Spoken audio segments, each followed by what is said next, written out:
It's high noon.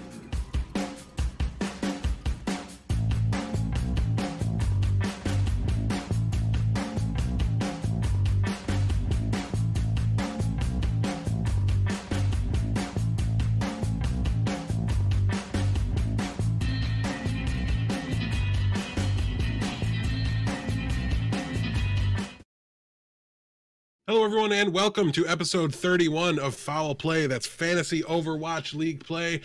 I am DeathBlow, joined as always by the Blevins. But Blevins, we are a little short-handed this week as A. Smith had his baby. Big congratulations to A. Smith. Yes. A future professional Overwatch League player is officially in the making now. We've already put the mouse and keyboard in his hands. We've done 2 coaching sessions with the child so far. No, obviously we're kidding. Yeah, A. Smith is just taking care of his family and getting used to the completely different life he's now about to lead. So 100% different in every possible way life that he is now embarked on for at least the next 18 years. Yes, at least 18 years. So congratulations to him. We're going to plow through and do our best to get you guys ready for week 3 of stage 2 without his hot takes. Unfortunately, Blevins, we have to talk about how we did last week, so we're going to talk a little bit more about A. Smith here in a minute. How'd you do this past week in fantasy? I did all right. I alluded. I mean, I wasn't here last week, as we noticed, as people may have noticed. I definitely updated one of my leagues, and I don't know if I did. I think I just let it ride in another one. But I ended up going 1-1. I believe I got a pretty significant and definitely by a wide margin, and not just 7 points victory against you in one of the leagues. Which I joke, it was a very close game, but also Fissure almost shadow burned me there by getting me a big fat donut. We did. We had rough weeks all around. Our point totals were pretty low considering the league average across the board, but crazy close to each other. I know I had a week where I didn't have any flex supports that actually played 2 games. So I was playing 2 of them that were in 1 gamers, and I have such good flex supports. I just kind of wanted to grit my teeth and get through the week, and man, it almost paid off. It was super close, but couldn't quite get there, so it was a little rough. I also went 1-1 in the expert leagues. They fell to you, and then I took down Blazin' Eddie in the Podcasters Showdown. So I think that's Ednar and Blazin' Bob. I'm not 100% certain on the Eddie. There's a lot of people in that league, but yeah, I think only Ednar is. Yeah, I think Ednar is the only Ed or Eddie or anywhere near that. There's a lot of people in that league. Yes, there is. It's honestly, it's close to 25 people or something like that, because so many of the teams are shared. It's nuts. Oh, my loss. I won against you, but my loss was in fact to Dad Smith, who I think is undefeated as a father right now. Might be. I can't vouch for how he did in the other expert league, but he did take down you in the Podcasters Showdown. So yeah, overall still doing great. I don't think I'm outside the top 3 in the standings of either of the expert leagues, so things are still going great. You and A. Smith are both in, I think, the top 4 or 5 for sure. Definitely the top 4, I think, in both. And I'm right in the middle of the pack. I've had a couple of rough weeks, but I lost a little bit of focus, but I'm honing back in. I did too. I was at the top of the leaderboard in Unlimited, and then the first week of the stage, I completely forgot it existed and didn't do anything with it. So whoops. Yeah. Nonetheless, I ended up starting Striker for 2 weeks by accident because I took a bet on him. I took a legitimate bet on him the 1 week, and then he was. Yeah, you're welcome.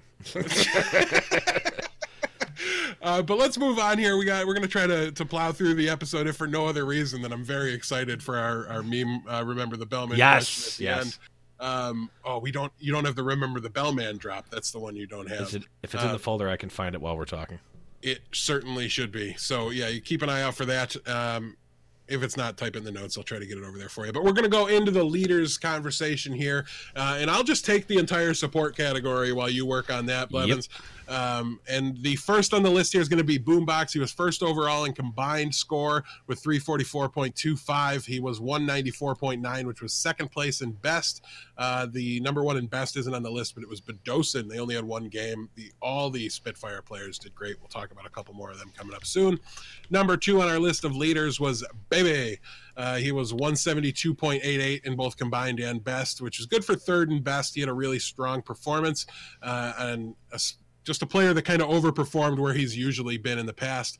Speaking of which, we have Dogman, who was 271.11 in combined and 165.28 in best. That was good for fourth. So making the most, at least fantasy-wise, of his play time, even if the results aren't there and they lost to the Valiant. You don't have to care about that in fantasy, thank goodness. Moving on, we've got the DPS category. Blevins, why don't you talk to us about some of these guys here? Yeah, let's get back at what is this season one? We got Bird Ring up at the top here, second overall, got 188 points in both combined and best. Or he was second in best rather. Yes. Only having played one match that week, I believe. Yep. Yeah, unless he just didn't play. He only played one match that week, but second overall and best with 188.31. We've got Baby Bay coming out of the woodwork here, being a real player for the Atlanta Reign. 253.34, which was ninth in combined, and 156.56, which is good for fourth overall in best. And we've also got AKM 276.93, which is third overall in combined, and 156.12, fifth overall for best. So really good, some really good performances from some players we may not have been seeing so much relatively recently. Yeah, Carpe and EQO were back up there too, but I left them out because people drafted them so high. Right. Really wanted to highlight the players that kind of overperformed their draft stock this week. So that's what we went with. It was a little harder to do that with tanks. I don't know why I'm loving this. We each take a category and run with it. We're probably going to do this forever, by the way. But for tanks, we have Poco, number one overall in the combined format, with a score of 253.78, which his best score was 130.66, good for fifth. So a very consistent week for Poco, putting up roughly the same number in both games. Then we had Note, again, a better performer in the combined format, 249.72 in his debut week with the Dallas Fuel, good for 138.26, and that was fourth in best. And then we had Fury. He was not first in combined. I don't know why I put that in the notes, but he had 150.49 in his one outing. That was the best single game tank performance of the week. So props to the off tanks, really doing what they do here. Blevins, we're going to talk about some feeders. There are a bit of a couple lighter lists. There's one player in each list here that breaks my heart, but why don't you talk to us about the supports? Yeah, so we'll start with your heartbreaker here. That, of course, is Mr. Raucus. Only had 63.45 points. Really not the performance you would have liked out of him. Of course, they played against the Vancouver Titans, and we talked extensively on the flagship show about how close of a match that was, but it was not enough to really give Raucus much of a point boost whatsoever. We've also got Kaio here, who only had 86.06 points. Again, not really the performance that you are expecting out of these players here as they are making this feeder list. Yeah, moving into the DPS category, we've got Shadowburn with 115.01 points in combined, 68.12 in best. Then the classic outlaw that must be on the feeders list this week is Dante, 69.92 in both combined and best. The way I kind of explain what happened with the Houston players this week is the match was close in the sense that Houston had a very good chance to win it based off of what happened, but all the maps were super, super short. Houston stomped on King of the Hill, and then they got stomped on Paris. They didn't even take 0.1, so you're not getting fantasy points there when you're 4 minutes only, and the other team just does one fight and takes the point. And even Eichenwald, they held on 0.2. So all the maps were severely shortened from what they would normally be. So even though Houston played really, really well, the fantasy output was atrocious. So hopefully you stayed away, which all signs pointed to staying away. One match, only a perceived super blowout against Vancouver. But yeah, so it was a rough go for the Outlaws. Dante was not immune to that. Who do we got for takes here for features? Yeah, also not immune to that. Like you said, Muma here. Again, in combined and in best, 57.67 points for Muma.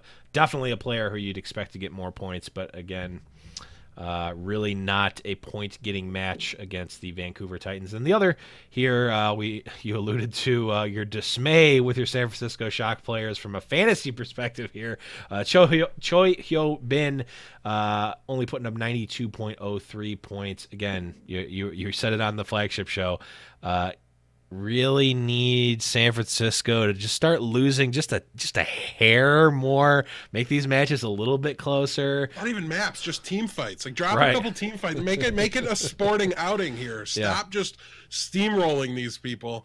Choi, I put you at like 4th in my tank rankings before the season, and that's going to be wrong by virtue of you guys are too good, right? Like I didn't quite expect that to be the case. 4th in tank rankings from I'm drafting you onto my actual Overwatch League team, not my fantasy Overwatch League team. Ranking off tank players in the stage, 4th might be a little low, to be honest, for Choi.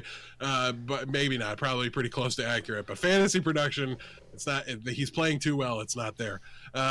But that wraps up the leaders and the feeders section. So I really like the pace of that when we alternate less. We're definitely doing. I mean, it also makes a lot of sense considering we have 3 hosts and 3 categories. I don't know why we didn't think of this before. Even when we have 2, it works because you have 6 total at the end, and it's still an even distribution. Of course, leave it to the time that we only have 2 people here to figure out that we can divide the very clearly groups of 3 things into one apiece. Oh man, I was told there would be no math. I'm not taking. I was going to say we're not doing a math podcast here. We're doing. It is fantasy though, so it's kind of a math podcast. Also, we're both longtime Magic the Gathering players, so like math and game theory really should be. Regardless, we don't need to. We don't need to wear those hats. Splitting for prizes. What's going on here?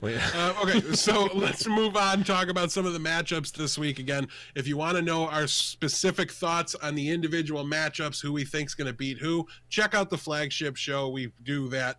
Go through every single game and give you guys that. Here, however, we're just going to talk about which teams play twice, which teams play once, which teams don't play at all, and any matchups that we think are particularly likely to be blowouts or really, really close fantasy goldmine kind of matches. So let's start here with the list of who do we think, or who plays twice this week. We've got the New York Excelsior, the Philadelphia Fusion, the San Francisco Shock, the Hangzhou Spark, the Guangzhou Charge, the Dallas Fuel, Florida Mayhem, Los Angeles Gladiators, Vancouver Titans, Atlanta Reign, Houston Outlaws, Boston Uprising, and the Shanghai Dragons all play twice. As far as once, we've got the Valiant, the Justice, the Spitfire, the Dynasty, the Hunters, and the Toronto Defiant. That means, Blevins, the Paris Eternal are on bye this week. They do not play. Binzy, Gray, Shadowburn can't Shadowburn you if he's not even scheduled to play at all. So we can if you accidentally play him. Well, you're around this week, so hopefully that doesn't happen. But yes, so make sure your Paris Eternal players are out of your lineup. Blevins, talk to us about some potential 5-map matches that we can see on the horizon here this week. Yeah, we've got Houston-Philly here. We talked extensively about this match. I think you've got we kind of have opposing viewpoints here, but I think somewhere in between us leads to a really good 5-mapper. Houston on the upswing, Philly a little bit on the downswing, but both able to definitely put up some good numbers here. Could definitely see a 5-mapper. By virtue of both of the teams being so horrifically bad, Valiant, LA Valiant, and Washington Justice could also be a nice 5-mapper as well here. I mean, we've seen nothing short of unimpressive from both of these teams. I don't expect the if there is going to be something impressive, it's going to be coming from LA Valiant, who miraculously, despite their horrific record in stage 1 and even into stage 2, are still putting up some of the best points in the league from a fantasy perspective. So definitely, LA Valiant players are locked and loaded. Stabilize your microphone. Something's going. Oh, okay. Oh, I was messing with it. That's why. Not even thinking of it. Yep. Regardless, LA Valiant players locked and loaded, ready to go. Maybe Washington Justice players get a little bit of extra oomph this week. And last one I'll talk about here is Soul Dynasty versus Dallas Fuel. We talked again about it. I think it's a match where if Soul actually has a strategy of a consistent strategy of playing their starters, it's going to be a good match against Dallas, who looks much better now, even after beating my precious Toronto Defiant 4-0. But they are definitely looking good here. And Soul has shown flashes of greatness. It's just can they capture it again? And if they can, it could be a really good match. Just play Fleta in order to get better. So the other two I want to talk about here, kind of like the Valiant Washington, but like these two teams, instead of being so bad, they're just so mediocre that it could easily go all the way to 5. We've got the Spark and the Charge, the Hangzhou Charge, of course, and the Guangzhou Spark. I kid because we make that mistake about 14 times a week, and thankfully only like 2 of them a week are actually in front of a microphone. So, but yeah, these teams are honestly kind of almost like fantasy gold to me this week. I really want to just scoop them up, play them where I can. They're players that you kind of rotate into your lineup when they have heavy weeks in combined format. But I'm not afraid to play them in any format at all. They do both play twice this week as well. So I think they're great fantasy plays. I think you should really be going out of your way to include them, even if you have like a top tier player in combined that only plays once or something like that. Get these guys in there. They've got this 5-map potential in front of them with this matchup, and then they've got another one to maybe just kind of further bolster their numbers a little bit. And the other one I want to talk about is London versus Boston. Any match with Boston has a very realistic chance to go to 5. Let's be perfectly honest. They're a competitive team. They play everybody well. They don't tend to just roll over, and they don't tend to just roll over anybody. So they're kind of the perfect fantasy opponent, even for a team like London, who looks pretty good in this meta. I've said that about them at times last stage and in the past, and they'll burn you. But right now they're hot, and I ride the hot hand, right? Just stay in the flames, as they like to say in the fantasy football world. Yep. Don't get away from them while they're doing so well. Also, I think Bird Ring is very possibly available on waiver wires, and I think they're not going back to guard in this meta. So I think you should really be scooping up Bird Ring. He had a great performance this past week. So I think look to this match to be a good one for unlimited and just for fantasy points in general. I think you can do a lot worse than picking London and Boston players this week. Sure. Blevins, give me 2 of the potential oofs, the matchups that we just don't want to have any part of. Yep. This one is one I absolutely do not want to have any part of for every reason. That is Toronto Defiant versus San Francisco Shock. I hate to do it, but it's undeniable. San Francisco Shock looking like a solidly top-tier team. They're, to use kind of the Smash Bros tier system, they are solid tier A and pushing very fast into that S tier, along with Vancouver Titans and New York Excelsior, into the upper echelon, the cream of the crop, if you will. And Toronto, again, talked about it on the flagship, but they're not adjusting to the meta as well. They've got roster, not issues, but questions that they haven't quite answered yet, and exactly fluctuations, and are just a little bit in a slump right now. Not saying that it can't be fixed, but it's not fixed right now, and it would be it would be nothing short of a miracle to fix it against a team like the San Francisco Shock. So with all that being said, even though Toronto players have traditionally been quite good, I am not buying into a Toronto Defiant player this week, with San Francisco being their only match. The other one that can definitely be an oof is New York Excelsior versus Atlanta Reign. Not much different to say here. New York is that S tier, that cream of the crop, top of the barrel here. Atlanta, without their aforementioned unmentionable player that is no longer on their roster, not quite the same level. Baby Bay has been putting up numbers and was definitely a leader this week. In the same vein as Toronto, New York is not the team that you right the ship with, much like San Francisco is not a team that you right the ship with, at least not at this point in the season. So I'm the commissioner in the league that you beat me in, which means I can take away points from you for even tangentially mentioning him and bringing him up. So but I never said the name. I never said. Sounds fair. 8 points sounds fair. What do you think, Blevins? No, I was talking about him for a different league, though. I already messaged Soldier. I can't talk your way out of it. We're gonna try. We're gonna try. Can you get me premium while you're talking to him? Considering I should actually have it. Well, I will help you get better stats and metrics. Okay, it's definitely my fault. The minute we don't play against each other anymore in the season. I don't think we're playing again this week. Maybe not this week. But there's a chance that we are in the other league. I don't know. All season. All right, so moving on, we've got a couple more to talk about. Vancouver versus Boston. This is the one I'm the least confident is going to be an oof. I talked about how Boston can play anybody tough, go deep with anybody, but this is Vancouver we're talking about. Yep. And I don't know that Boston has the DPS firepower to even like steal Koth, which is going to make it really tough for them. They're going to put up a fight. It's going to be a decent match, but I think Vancouver's got what it takes to have a serious shot to pull off the 4-0 here. Moving into the next one, we've got San Francisco. Yeah, they're bullies right now. And stop it, please, because I own Choi Hyobin in way too many places.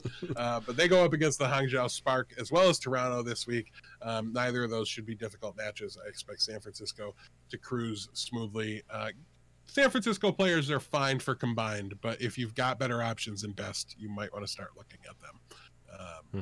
It's been a rough go. Yep. And as we said, just another reminder, since we're moving through this episode at a remarkably fast pace, don't play your Paris Eternal players this week. They are definitely out. So. Unless you really want to flex on your opponent and you're sure you're going to win, you can put them in just for BM. That's not a potential oof. That's a guaranteed. That's a guaranteed. That is a Blevins seal of oof. Yes. All right, now let's talk about some sleepers for the week, Blevins. Help people decide on some bottom end roster choices, maybe people they need to go pick up out off of waivers. But I want to look specifically at the support category first. We're resetting our little mini game here since it was me versus A Smith last week, and now he's not here because baby, and we've got Blevins back. So I wasn't here last week because I am a baby. Yes, not the reason. I don't want to make light of your reason, but we'll just. That's why I did. Yes, you can make light of it all you want, but yeah. So in the support category, these aren't necessarily players that are going to be available, but they're kind of bottom tier. We got a little sick of just picking Lucio players for you guys every week, so we want to call our shots on some flex supports that we think have a good chance to be up in the top half of the score sheet among other supports. So for me, I'm going with Raucus. The Outlaws have 2 very winnable games this week. I have them favored in both of them, but obviously the Fusion game could be very, very close, and I don't think in a vacuum they're light years above Shanghai. So I think they've got two matchups that have that map 5 potential, even if not, I'm not counting on it or betting on it. Certainly could happen, and either way, I don't think either of those teams are going to roll over. We're going to be looking at competitive maps, competitive games, and that's going to mean stats. So with 2 cracks at it, I think Raucus has a really good chance to have a very strong best game performance this week. Blevins, who do you got? Yeah, a lot of the same reasons you pick Raucus. I'm going with Hagopin here for the Florida Mayhem. I think the main reason here is that there's a really good chance that he's available. I mean, there's not a lot of stock in Florida Mayhem players right now, so you might be able to actually call a shot here. If you need a wild card, go for it. They're playing against the LA Gladiators and the Shanghai Dragons. I personally have predicted them to get the upset win over Shanghai Dragons.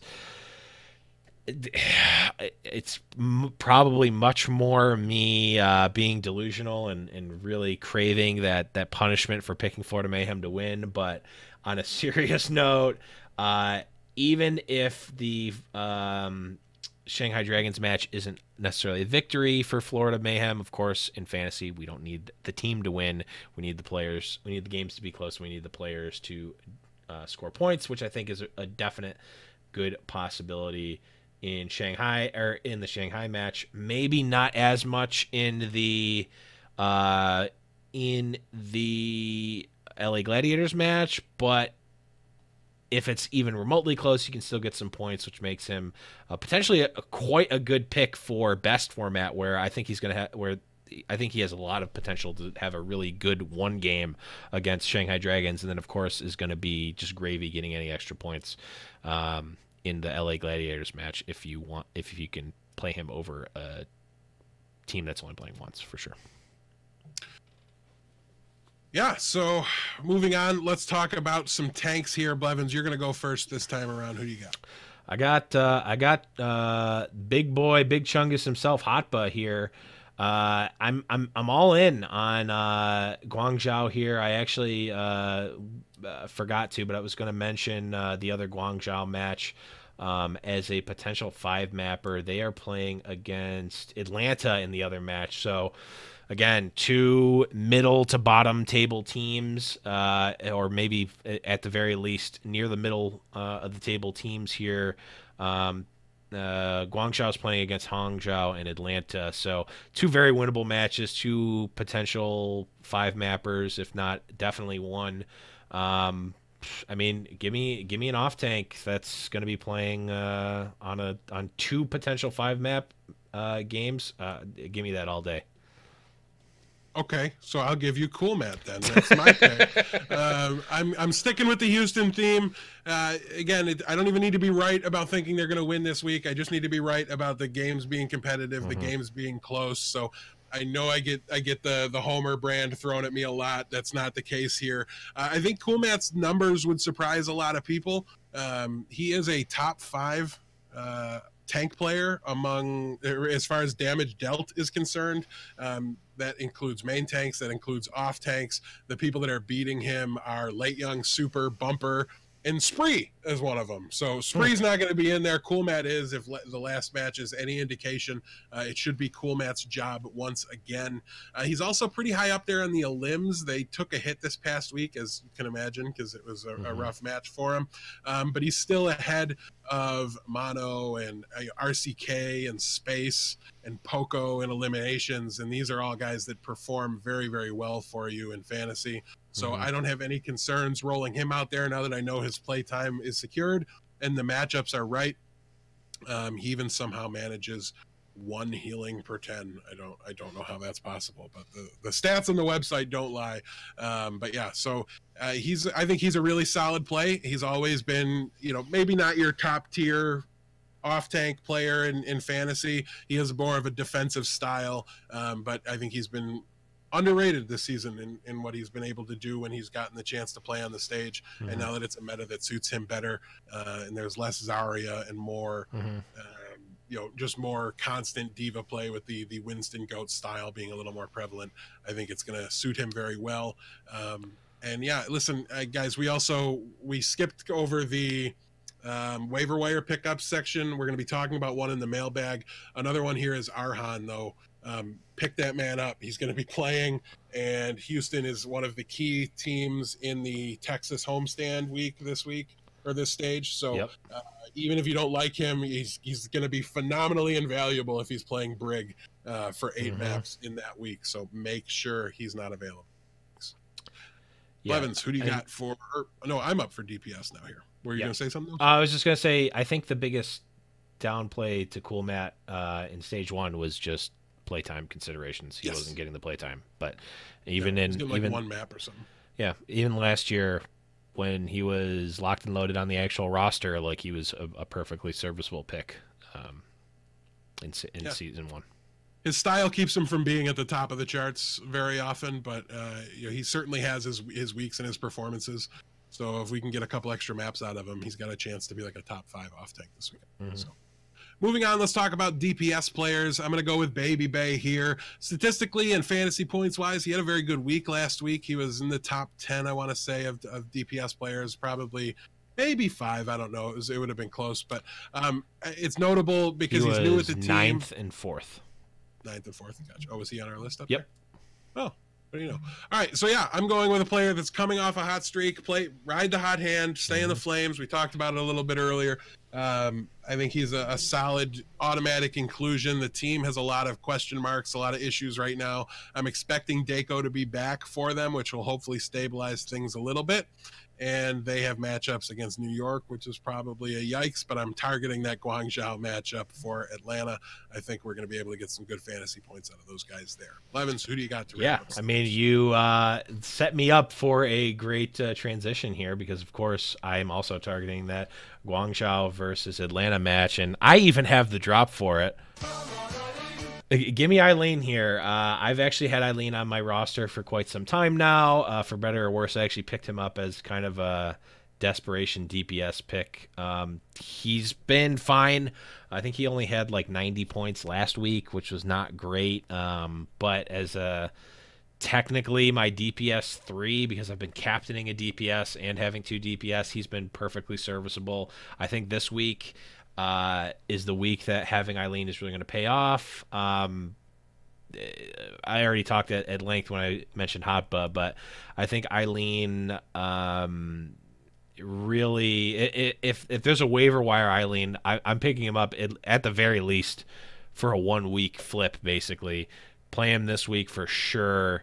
Have that open spot, pick up that Arhan, although I would say pick him up this week, but pick up that errant Houston Outlaws player that might be getting you huge maps in the bonus weekend or the homecoming weekend.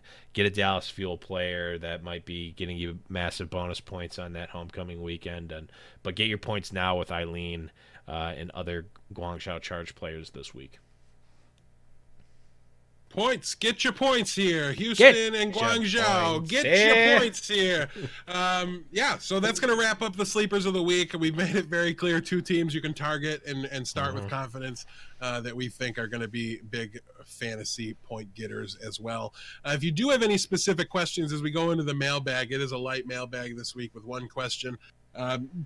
We have our Discord, discord.me/highnoonpodcast. There's a fantasy mailbag channel in there. Drop your questions. We'll put them in the show notes, and we'll answer them here. Any questions we do not answer on the air, we answer in the chat. So we have 100% response rate on all questions. Don't, check me up on that. Don't check up on that or anything, but it's pretty close, okay?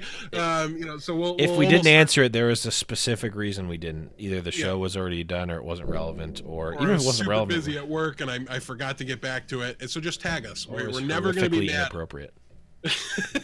We'll never be mad about being tagged for a fantasy question or anything like that. So you guys have our permission to tag us as long as you have a legitimate fantasy question. But let's talk about the 1 question we do have here, Blevins. This comes from Ramses #1 on Twitter. That is one of the hosts of Owl by the Numbers. So shout outs over to those guys, part of the expert leagues that we're doing here as well. These guys are good friends of ours. So he wants to know, is KSF worth a pickup? Blevins, I want your answer before I give mine. Okay, so this is without me being able to see the stats for what he's done, if anything, in the past few weeks, which is what I generally base a lot of my answers on. But with that being said, he does play for the anomaly of a team known as the LA Valiant, who are, for whatever reason, just the cash cows of points, regardless of how they perform. I'll give you his last week numbers. It's 270.91 in combined and 140.5 in best. That is, I don't have to scroll down. I can see the #1 on the list. I'm not counting. But it's a top 5 to 10, top 10, I think, damage. Okay. Damage point. So then my question becomes, I'm answering a question with a question. Why are we talking about this? Is it playtime? Is it Are we just not sure if KSF is playing? I'm legitimately asking this. Well, he's new. He's not a very well thought of player. He plays Sure. in a very bad team. So, and we Yeah, still can't be 100% certain on play time Sure. because it's only a couple weeks in and they've done a little experimenting with it. Sure. But so then my answer becomes this. He's your classic high upside, potentially high downside pick. So don't replace your lock and loaded guaranteed starters that are going to get you, 120, $120 in single game type of players. Like don't replace your backbone of your team. However, if you've got a flex spot, and by flex I mean a spot that you're not 100% sure, like your captain spot, for instance, throw him in. If you think you've got a match that you are unfavored in, throw him in. Maybe he spikes you and gets you a win. Maybe he's worth more than a player like Aid's not a good example, but a player who's going to get you like 75 to 90 player. I'm going to leave that one there. That joke wrote itself. But I'm not replace a lower end player. Don't replace like even like a solid mid tier player that's going to get you like 100+ points, because if you need those points, I'm not. If you're, I'm saying this in a roundabout way. If your team is solidly favored, I don't think I would throw that sort of variance into it. If you're behind, maybe I would. Let me clear it up, because I think you're answering more than was asked. And is he worth a pickup? And the answer is an unequivocal yes from you. We're not even talking about starting him and playing him. We're just talking about should he be added to the roster. But I wanted to let you kind of talk about whether or not you should play him, because I think that's a valuable question as well. I just want to say, first and foremost, I'm furious that you learned your lesson. Right, because this is agilities all over again. This is season 2 agilities. Even the same team, same team, and everything about it. This screams the conversation we had with agilities last season. And at that time, listen, am I high on KSF? Do I think KSF is a world beater? Do I think he's going to be really good? Do I think he's necessarily should be starting for this team? Probably no to all of those questions, but he is starting for this team, and that's all I need to know. I don't even need to like him. I don't need to think he's going to be a fantasy success. If he's playing the vast majority of maps, he is worth owning and picking up and considering playing based off of matchups. This is the exact conversation we had with agilities. You guys laughed at the prospect of keeping agilities on your team. He went on. Now he's like a top 5 DPS player this season. The team's bad, like all these things. So you gotta, in fantasy, listen, I have strong negative opinions about like 3/4 of the NFL, and I still do well in fantasy, because even though I hate somebody, I hate their opportunity or whatever it is, they have an opportunity. They are seeing the field, and I'm wrong plenty often enough to know that like the opportunity matters more than the player, the skill, my opinion. And right now KSF has a golden opportunity to carve out a role on this team, a spot on the roster, to help them be part of the rebound. And they've done well all season from a fantasy perspective, outside of a couple of weeks. So yes, you KSF has to be owned in all leagues. And as Blevins was saying, you don't want to like start benching Carpe for him, but you need to start considering how to play this guy, because if he's playing, he's valuable. One thing I will say in response to the agilities debacle last year is that I have learned my lesson, and you know how I learned that lesson? By listening to Foul Play every week. We've turned a 0 into a hero in just one season. Here I am now. I've learned my lesson. Just saying. And if you want to go the full Blevins route to learn the lesson, join the Discord and let me know your terrible takes about a player, and then when it blows up in your face, I'll make fun of you for it as often as I've made fun of the Blevins and A. Smith for the agilities take, and I think that will really help drive it home. That's true. So now, Blevins, we're going to be going on to Yes, of course, it is time to remember the bellman. That was timed perfectly, by the way.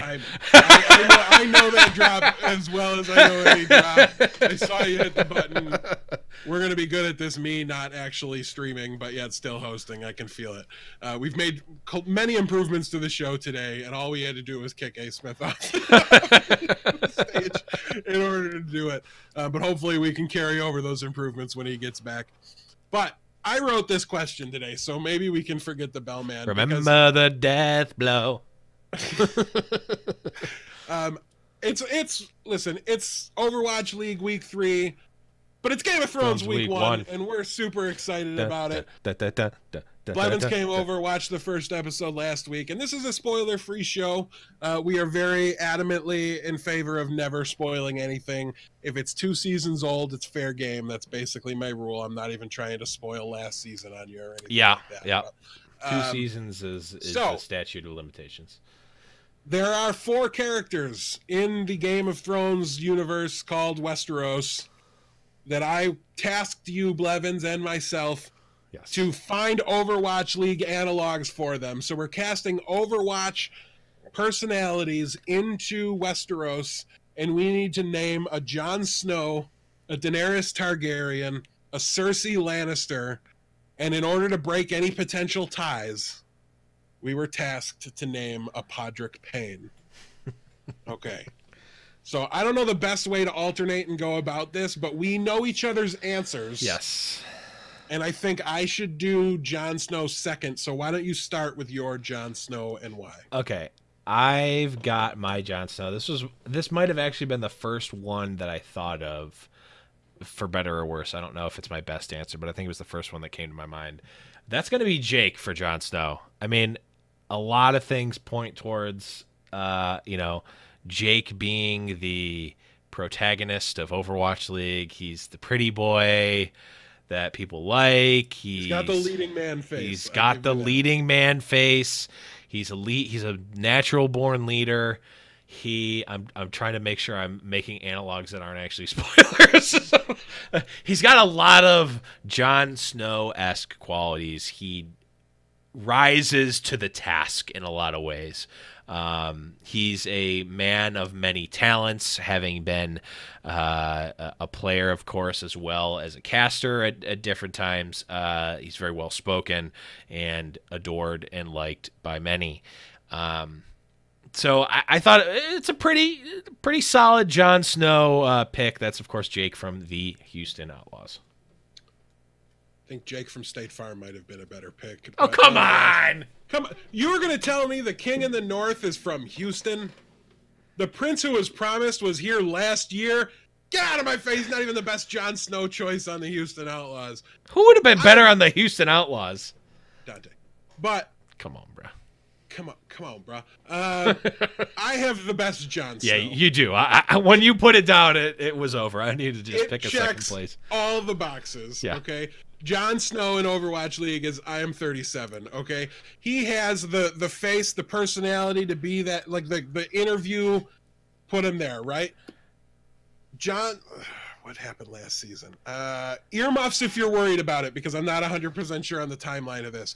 Jon Snow went from the Bastard of Winterfell to the King in the North so fast, you'd think he was in Open Division a month ago and just signed an Overwatch League contract. The King in the North should be from Toronto, Blevins, and the Prince that was promised has arrived to save the Toronto Defiance season and take them to victory by the end of the season. So I am 37. Congratulations, you're Jon Snow. I'm just straight up conceding that one because that is the correct answer. It is correct.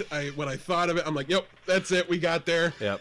Figured that one out. But now, Blevins, I think we both got a solid case for Daenerys Targaryen. Yeah. But I think this is why I think this is such a fun exercise, because who you pick for these depends so much on your perspective, who you're rooting for in Overwatch League, who you're rooting for in Game of Thrones even comes into play, right? Like who's the good guy in each story matters so much. So to me, the savior that's come to Westeros to fix everything and to help my team win this season is Dante. He's not the best Jon Snow analog, but that's because the correct Jon Snow's been decided. Yeah, It is decided. Yeah. But Dante is a good guy. He's a good character. And I just think he fits that role for me personally, and the way I view Overwatch League better than anybody else. I wish he played Hanzo so that he had a couple dragons in his back pocket. You know what I mean? Just something that he could use to carry it a little bit more. But I don't think anybody. Well, your choice doesn't play Hanzo either, so I think we're okay there. Yeah. But I think we chose our players for very similar reasons. Kind of showed up on the team, made a marked improvement on the roster, helped them kind of. Well, at least mine is a theoretical elevation, but then again, Daenerys hasn't really won anything yet. So. Blevins, who do you got for your Daenerys? Mine is, if you ask anyone in Overwatch League, who, if you needed to show and embody power and invoke fear into an enemy team, who are you going to pick? Fraggy. No, he doesn't even play.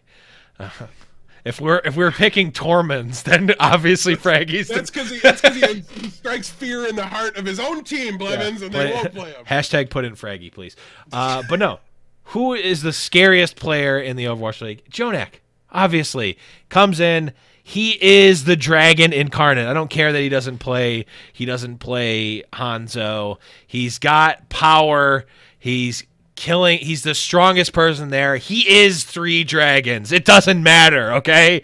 He is going to click heads like the best of them. He is the Season 1 MVP. He is the powerhouse going into Season 2, and he's still, to this very day, lead. He is changing the world with his own stats. He changed the percentages and the stats of Zenyatta's in the league with his stats in and of themselves. There's no other character in Game of Thrones that I know of that would do that other than Daenerys, and that's Jonak. There's my analog for you. I'll concede Jonak because I'm mad I didn't pick Linkser for Daenerys, because he even has the pale complexion, the white, you know what I mean, like the white blonde hair. He's got the firepower angle you were talking about. I didn't even pick the right guy on my own team. Linkser would have at least been a fighting shot. It would have been better. I was a little. That was the one I was not super convinced of my own for. So I will concede Jonak to you. Though I think there's better choices out there, and we want to hear from you. Tell us on Twitter who the Daenerys Targaryen of Overwatch League is for you. Yes. Fill out your whole roster and send them to us, because I could talk about both Overwatch League and Game of Thrones until I literally fall asleep in the middle of the conversation. Yes. So yeah, I can't think of better things they have tweeted at us than that. Moving on, though, we've got Cersei Lannisters to pick. I think this one's going to be pretty close, Blevins. So why don't we start with you? Give us your Cersei. Well, I wanted to pick. So I was trying to think, like, who is kind of the. I don't really think there's necessarily an antagonist in Overwatch League, at least not yet. Oh, okay, well,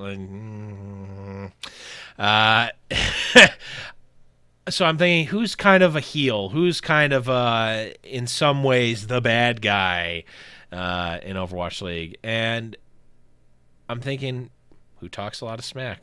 Dogman, of course. Got to be Dogman. Is a power player. Talking smack is kind of the heel. After he gets the bowl cut, may actually have the same haircut as Cersei Lannister. And I don't know. I mean, I don't think it's necessarily as strong as some of the other some of the other picks. But if I'm thinking of heels or theoretical bad guys in Overwatch League to compute or to connect to Cersei, I'm going with Dogman. I hate it, and I also audibled my pick, and I think I definitely won. Yeah, no, you're right. You're right. Cersei is evil incarnate. Okay, Cersei will kill anyone at the drop of a hat. If you leave the room, you're dead to Cersei. You're gone. She will send you to the north to do whatever you need to do. I almost spoiled something, and I'm so glad I caught it. She will ship you off. She's dead to you. Get out of here. That means it's Boston Uprising. All I had to say was Cersei was evil incarnate, and it had to be somebody from Boston. And since Robert Kraft doesn't pay any attention to Overwatch League, he cloned Bill Belichick and took the brain out and put it in Huck and just kept the Overwatch League parts. And like, you know, and literally the mountained this guy together with, you know, Kyburn and Robert Kraft got together and created Huck in a lab. I'm convinced of it. And yes, the evil incarnate of Overwatch League is absolutely Huck. They're not trying to win Overwatch League. They're just trying to make money off of Overwatch League. The Lannisters love money. This fits on way too many levels and gets way closer than Dogman does. Well, because we love Dogman. We love Dogman, Blevins. I'm not the I'm Blevins is taking away his high noon bump, but I love you, Dogman. I may be more of a Lannister fan than you are then. I was comparing my I was comparing my pick to your previous pick, which I didn't think had very many legs, but when I saw you audible, it's over. That's just true. You lost. Yeah. Going second was such a the extra card of playing on the draw was just too good. Yeah. All right, so now we have the Podrick Payne. I have two choices here, okay? and I've got two different reasons for it, right? And I'm going to give both of them, and I'll give both of the reasons. And the first one is the Blevins, is the Podrick Payne of Overwatch League, right? Just kind of there. Doesn't really serve much of a purpose, but talks a lot and is pretty entertaining at times when he does. True. But maybe not in the way he wants to be entertaining when he talks, but was without a doubt entertaining. The other one is RCK because, much like Podrick, doesn't really actually do anything in his role, just kind of like exists and accidentally stands out a little bit when you like put him in a role where like, oh no, Tyrion's about to die. Quick, we need something. Play Sombra, please. And like EMP, you know, this saves the whole team, right? That is like the player analog to Podrick Payne. And like Podrick, even in the part of you being Podrick Payne that I didn't bring up, Blevins, loyal to a fault. I picked you as Podrick Payne when you picked the Florida Mayhem to win a match. He just left. I was his squire and he left me. That's you talking about bare hands. You're Podrick Payne. Bare hands is Tyrion. Game, set, match. I gave two answers to cheat, but also I lose because pictures speak louder than words. Yeah. So this one's going to be, it's going to be tough to really portray because I found the perfect pictures to portray what I'm going for here. But my Podrick is simply Mr. Logic's, and for no other reason than they look a lot alike. Uncanny. You know, I found two really great pictures. Maybe we'll tweet them out at some point, combined in a tweet and tag Mr. Logic's. But yeah, no, they just look similar.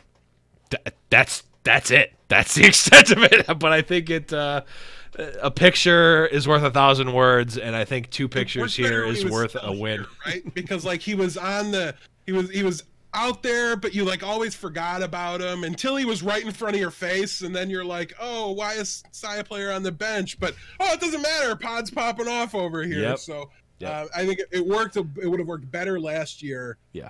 But again, the pictures speak louder than words. So, guys, let us know who you think has the better Overwatch League, Westeros, Game of Thrones cast lineup here. Let us know what your lineup is, who your four are. Again, it's Jon Snow, Daenerys Targaryen, Cersei Lannister, Podrick Payne. Had so much fun. Yes. Thinking about that in like the 10 minutes we decided to do it in the pre-show. Yep. And it evolved as we were doing it. I mean, we were changing picks, what was going on. It is a way too fun of an exercise, to be perfectly honest with you. I'm mad A. Smith wasn't here to have terrible Game of Thrones takes that we could have torn him to shreds for. I don't even know if he watches Game of Thrones. That would be just the worst take of them all, wouldn't it, Blevins? True. There's two kinds of people in this world, people that watch Game of Thrones and people that are wrong. And I firmly believe that to be true. Also my parents, who I do not want to watch Game of Thrones. I think that's the correct play. So otherwise, yes, hopefully we didn't spoil anything for you guys. If we did, admonish us in the Discord. We'll be more careful next time. I don't think it's going to be really coming did. up. If you hear anything Game of Thrones related, just earmuffs it, because we're very excited, and we know I would be furious if anybody got me with a spoiler. So we're doing everything we can to protect you guys, but there is a statute of limitations, and it's too fun not to talk about it when it's topical. It's been 84 years since the last episode of Game of Thrones, and it's back. Oh my! All right, any parting words here before we end the episode? On that note, we will move right along here. So for A. Smith, who's not here, you can find him on Twitter. He is at @ASmith_OW. You can find my illustrious co-host, the Blevins. I had it all ready to go, and then I lost it. It is at the _ Blevins on Twitter, and you can find me at HNP DeathBlow. Also, you can follow the show at HNP_FOWL Play, and you can follow the main podcast Twitter as well at High Noon Podcast. Guys, thank you so much for tuning in. Hopefully, we've adequately prepared you for week 3 and also fulfilled the meme quota that this show requires. Thank you so much for tuning in. We will see you guys next week. Got his boots and he put on his hat. He threw the coin away that same day. It's in his past and he's not looking back. He says, finding mine now, God's my way. He's not good, but he sure ain't bad. He'll make amends for the sins that he has. He says, I'll change the world.